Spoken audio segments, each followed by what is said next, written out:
हम जिला जन कल्याण महासमिति के कार्यकर्ता होने के नाते जिला जन कल्याण महासमिति पूरे बुंदेलखंड, पूरे प्रदेश में स्वच्छता, पर्यावरण शुद्धि और जल संरक्षण के लिए महत्वपूर्ण काम कर रही है।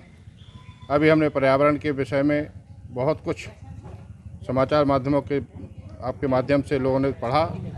पर्यावरण यात्रा, पर्यावरण शुद्धि के लिए जन जागरूकता आदि।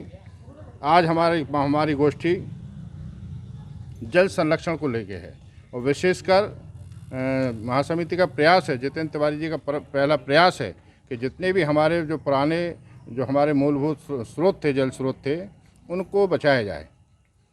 बावड़ियाँ हैं, चौपड़ा हैं, कुएँ हैं, जिनमें आज लोगों ने कूड़ा भर दिया है, उनको साफ़ किया जाए और उनमें जल संरक्षण किया जाए। साथ ही जो वर्षा का जल आ रहा है उसको रोकने की, उसको इकट्ठा करने की व्यवस्था हो। साथ ही घरों में हम जो जल बचा सकते हैं उस पर काम हो और जल बचाने के साथ साथ जल को शुद्ध और विशुद्ध रखने में हम ज़्यादा ध्यान दें। यही हम सबसे मैं प्रार्थना करता हूँ।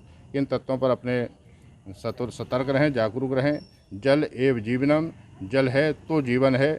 यदि जल प्रदूषित हो जाएगा तो हम रोगी हो जाएंगे और जल कम हो जाएगा तो हम नहीं होंगे। जिला जन कल्याण महासमिति और रानी झांसी फाउंडेशन का एक अभियान है संकल्प 365 और 365 अभियान के अंतर्गत हम स्वच्छता, पर्यावरण और जल संरक्षण की मुहिम को लेकर पूरे बुंदेलखंड में जन चेतना जगाने का काम कर रहे हैं। हमारे संरक्षक परम आदरणीय महानगर धर्माचार्य पंडित हरिओम पाठक जी गुरुजी के सानिध्य में, उनके संरक्षण में बुंदेलखंड के 5 लाख परिवारों को जोड़ने का संस्था ने जो संकल्प लिया है, उसी क्रम में दिनांक 16 तारीख से 22 जुलाई तक भूजल सप्ताह मनाया जा रहा है।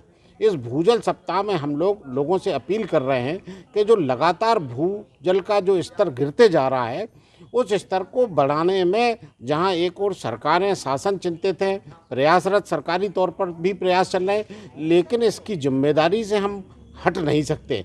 हमारी भी जिम्मेदारी बनती है कि हम लोग भी भूजल स्तर बढ़ाने में सहायक हों। आज आपने क्या कार्यक्रम किया? अब सहायक कैसे होंगे भूजल स्तर बढ़ाने में? क्योंकि जो प्राकृतिक जल स्रोत हैं, पोखर हैं, तालाब हैं, बावड़ियाँ हैं, कुएँ हैं, उनका जल उपभोग करना हमने बंद कर दिया। हम नल पर आधारित हो गए, हैंडपंप पर आधारित हो गए। तो